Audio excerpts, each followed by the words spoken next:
ದೇವರ ಪರಿಶುದ್ಧ ನಾಮಕ್ಕೆ ಸ್ತೋತ್ರವಾಗಲಿ. ಸಮಯದಲ್ಲಿ ದೇವರ ವಾಕ್ಯವನ್ನು ಧ್ಯಾನಿಸೋಣ. ಎಫೆಸದವರಿಗೆ ಬರೆದ ಪತ್ರಿಕೆ 5ನೇ ಅಧ್ಯಾಯ 22ನೇ ವಚನ ಓದಿಕೊಳ್ಳೋಣ. ಸ್ತ್ರೀಯರೇ, ನೀವು ಕರ್ತನಿಗೆ ಹೇಗೋ ಹಾಗೆಯೇ ನಿಮ್ಮ ನಿಮ್ಮ ಗಂಡಂದಿರಿಗೆ ಅಧೀನರಾಗಿರಿ. ಕ್ರಿಸ್ತನು ಸಭೆಗೆ ತಲೆಯಾಗಿರುವ ಪ್ರಕಾರವೇ ಗಂಡನು ಹೆಂಡತಿಗೆ ತಲೆಯಾಗಿದ್ದಾನೆ. ಕ್ರಿಸ್ತನು ಸಭೆ ಎಂಬ ದೇಹಕ್ಕೆ ರಕ್ಷಕನಾಗಿದ್ದಾನೆ. ಅದಿರಲಿ, ಸಭೆಯು ಕ್ರಿಸ್ತನಿಗೆ ಹೇಗೋ ಅಧೀನವಾಗಿದೆಯೋ ಹಾಗೆಯೇ ಸ್ತ್ರೀಯರು ತಮ್ಮ ತಮ್ಮ ಗಂಡಂದಿರಿಗೆ ಎಲ್ಲ ವಿಷಯಗಳಲ್ಲಿ ಅಧೀನರಾಗಿರಬೇಕು. ನೋಡಿ ಸ್ತ್ರೀಯರೇ, ನೀವು ಕರ್ತನಿಗೆ ಹೇಗೋ ಹಾಗೆಯೇ ನಿಮ್ಮ ಗಂಡಂದಿರಿಗೆ ಅಧೀನರಾಗಿರಿ. ಸ್ತ್ರೀಯರೇ, ಎಲ್ಲ ವಿಷಯಗಳಲ್ಲಿ ನಿಮ್ಮ ಗಂಡನನ್ನು ಗೌರವಿಸಬೇಕು. ಎಲ್ಲ ವಿಷಯಗಳಲ್ಲಿ ಆತನಿಗೆ ವಿಧೇಯರಾಗಿ ನೀವು ನಡೆದುಕೊಳ್ಳಬೇಕು. ಎಲ್ಲ ವಿಷಯದಲ್ಲಿ ಆತನಿಗೆ ಭಯಭಕ್ತಿಯಿಂದ ನೀವು ನಡೆದುಕೊಳ್ಳಬೇಕು. ಏಕೆಂದರೆ ಕ್ರಿಸ್ತನು ಸಭೆಗೆ ತಲೆಯಾಗಿರುವ ಪ್ರಕಾರವೇ ಗಂಡನು ಹೆಂಡತಿಗೆ ತಲೆಯಾಗಿದ್ದಾನೆ. ಮತ್ತು ಇಬ್ಬರಲ್ಲಿ ವ್ಯತ್ಯಾಸವಿರಬಾರದು, ಇಬ್ಬರೂ ಒಂದೇ ಮನಸ್ಸುಳ್ಳವರಾಗಿರಬೇಕು. ಸ್ತ್ರೀಯರು ಎಲ್ಲ ವಿಷಯಗಳಲ್ಲಿ ತಾಳ್ಮೆಯಿಂದ ಸಹಿಸಿಕೊಳ್ಳುವ ಮನೋಭಾವವನ್ನು ಹೊಂದಿರಬೇಕು. ನೋಡಿ ಸ್ತ್ರೀಯರೇ, ಈ ದಿನಗಳಲ್ಲಿ ಚಿಕ್ಕ ಚಿಕ್ಕ ವಿಷಯಗಳಿಗೆ ಜಗಳವು ಆಗಿ ಎಷ್ಟೋ ಕುಟುಂಬಗಳು ಒಡೆದು ಹೋಗಿದೆ. ಆದುದರಿಂದ ನಾವು ಚಿಕ್ಕ ಚಿಕ್ಕ ವಿಷಯಗಳಿಗೆ ಜಗಳವಾಡದೆ, ಎಲ್ಲ ವಿಷಯಗಳಿಗಾಗಿ ನಾವು ಕೋಪ ಮಾಡಿಕೊಳ್ಳದೆ, ನಾವು ಸಮಾಧಾನದಿಂದ ಸಹಿಸಿಕೊಳ್ಳುವ ಮನೋಭಾವವನ್ನು ಹೊಂದಿರಬೇಕು. ಯಾವುದೇ ವಿಷಯಕ್ಕೆ ನಾವು ಕೋಪ ಮಾಡಿಕೊಳ್ಳದೆ ತಾಳ್ಮೆಯಿಂದ ಅದನ್ನು ಸಹಿಸಿಕೊಳ್ಳುವವರಾಗಬೇಕು. ಎಫೆಸದವರಿಗೆ ಬರೆದ ಪತ್ರಿಕೆ 4ನೇ ಅಧ್ಯಾಯ 26ನೇ ವಚನ ಓದಿಕೊಳ್ಳೋಣ. ಕೋಪ ಮಾಡಬೇಕಾದರೂ ಪಾಪ ಮಾಡಬೇಡಿರಿ. ಸೂರ್ಯನು ಮುಳುಗುವುದಕ್ಕಿಂತ ಮುಂಚೆ ನಿಮ್ಮ ಸಿಟ್ಟು ತೀರಲಿ. ಸೈತಾನನಿಗೆ ಅವಕಾಶ ಕೊಡಬೇಡಿರಿ.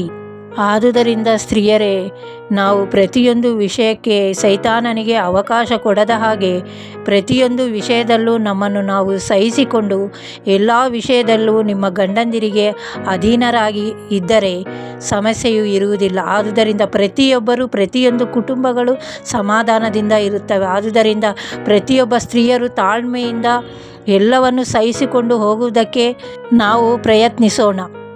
5ನೇ ಅಧ್ಯಾಯ 25ನೇ ವಚನ ಓದಿಕೊಳ್ಳೋಣ. ಪುರುಷರೇ, ಕ್ರಿಸ್ತನು ಸಭೆಯನ್ನು ಪ್ರೀತಿಸಿದ ಪ್ರಕಾರವೇ ನಿಮ್ಮ ನಿಮ್ಮ ಹೆಂಡತಿಯರನ್ನು ಪ್ರೀತಿಸಿರಿ. ಆತನು ಅದನ್ನು ಪ್ರತಿಷ್ಠೆಪಡಿಸುವುದಕ್ಕಾಗಿ ತನ್ನನ್ನು ಒಪ್ಪಿಸಿಕೊಟ್ಟನು.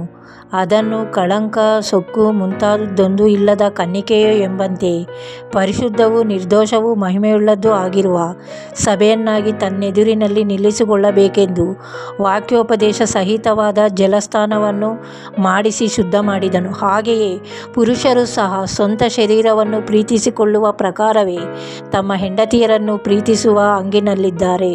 ತಮ್ಮ ಹೆಂಡತಿಯನ್ನು ಪ್ರೀತಿಸುವವನು ತನ್ನನ್ನೇ ಪ್ರೀತಿಸಿಕೊಳ್ಳುವವನಾಗಿದ್ದಾನೆ.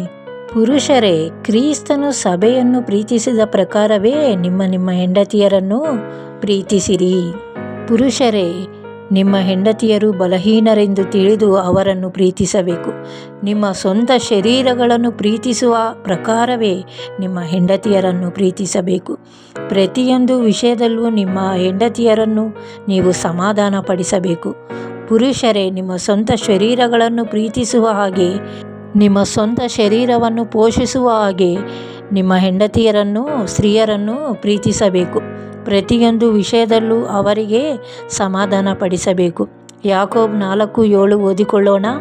ಹೀಗಿರಲಾಗಿ ದೇವರಿಗೆ ಒಳಗಾಗಿರಿ, ಸೈತಾನನನ್ನು ಎದುರಿಸಿರಿ, ಅವನು ನಿಮ್ಮನ್ನು ಬಿಟ್ಟು ಓಡಿ ಹೋಗುವನು. ನೋಡಿ ಪುರುಷರೇ, ಪ್ರತಿಯೊಂದು ವಿಷಯದಲ್ಲಿ ನಿಮ್ಮ ಹೆಂಡತಿಯನ್ನು ನೀವು ಪ್ರೀತಿಸಬೇಕು. ಅವರನ್ನು ಸಮಾಧಾನಪಡಿಸಬೇಕು, ಅವರನ್ನು ಪೋಷಿಸಬೇಕು.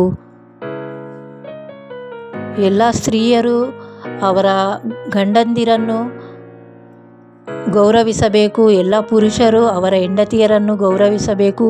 ಒಬ್ಬರನ್ನೊಬ್ಬರು ಅರ್ಥ ಮಾಡಿಕೊಂಡು ಜೀವಿಸಬೇಕು. ಪ್ರಿಯರೇ, ಈ ಸಮಯದಲ್ಲಿ ಚಿಕ್ಕ ಪ್ರಾರ್ಥನೆ ಮಾಡಿಕೊಳ್ಳೋಣ.